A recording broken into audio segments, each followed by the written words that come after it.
Greetings, everyone. February is always a short month, but this one really had a lot going on in it. First of all, gold crossed $5,000 for the first time decisively.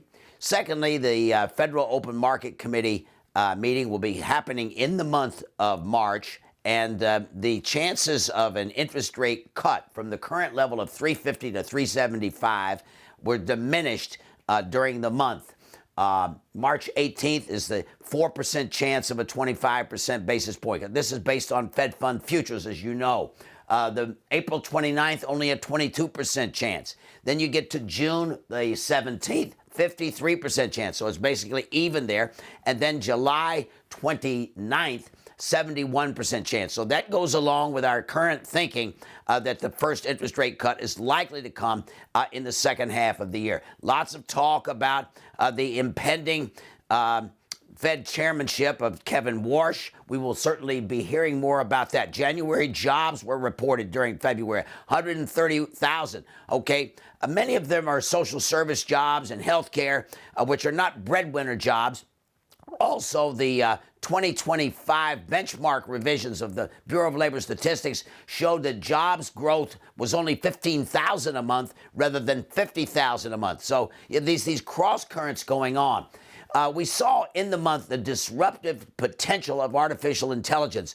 This Anthropic Claude put a lot of pressure on the insurance business, legal, accounting, wealth management, even trucking. So the idea that perhaps many of these jobs could be done much more cheaply through artificial intelligence. So you got a rotation out of a lot of the technology heavy stocks, artificial intelligence heavy stocks, into things like energy, materials, consumer staples, which are much more defensive and less AI intensive.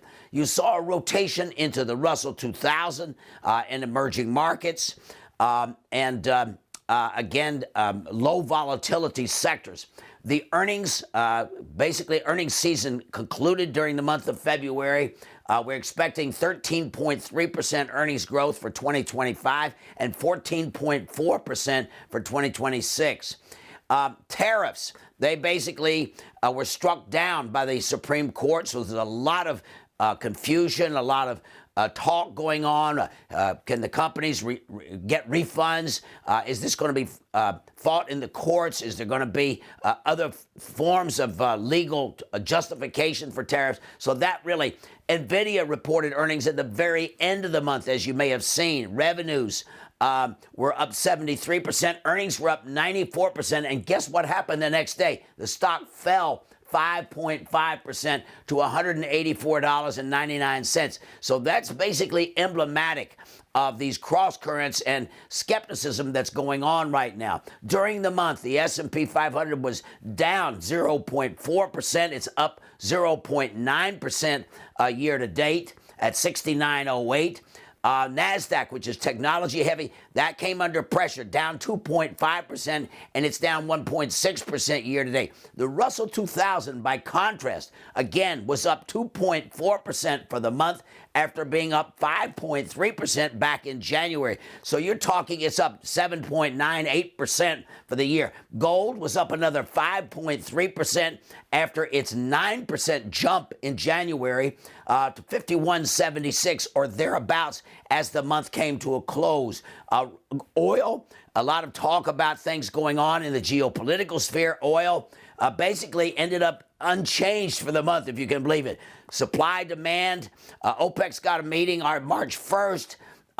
So oil's up about 13.6% or thereabouts. In the interest rate sector, the two-year Treasury is basically down 10 basis points on the month to 342. So that's basically indicating the Fed's likelihood in the second half to be cutting interest rates. The 10-year Treasury, 4.02%. That was down 24 basis points during the month, and the 30-year was unchanged. Inflation on a core basis January, 3.4% producer prices, consumer prices 2.5%, and the personal consumption expenditures 3.0%. Where do we come out on this? The four pillars of the market are artificial intelligence enthusiasm. That's been diminished somewhat. Stable economic growth, a run-hot economy in this election year, and I think we have to be prepared for that. The fourth quarter number came in because of the government shutdown at only 1.4%, but right now we're looking at the first quarter, according to the Atlanta Fed, of 3.1%. Ongoing Fed rate cuts, that's a third pillar of the market. And again, that's been pushed out, as you see, to the second half of the year. And finally, tariff clarity. And I would say there, I have tariff unclarity. So we'll see how that develops. Where do we come out on all this? Basically, we say the de-risking decision is certainly something that should be put on investors' minds, and that's where we come to low volatility sectors and low volatility asset categories and asset classes. You're talking about alternative investments where you can reduce and minimize the volatility in the portfolio. You're basically talking about RSP, which is your equal-weighted S&P 500. It's up 6.3% year-to-date, with the S&P being up 0.9%. You're talking about spreading outside the United States. The Vanguard developed market, the symbol is VEA. That one is up 12.6%. It's got ASML, it's got Samsung, it's got SK Hynix, it's got Roche, HSBC, AstraZeneca, Novartis. So you're basically getting a much more low vol component there. The SPLV, which is the low volatility ETF, okay, and that's got 21% utilities, 18% financials, 14% consumer staples.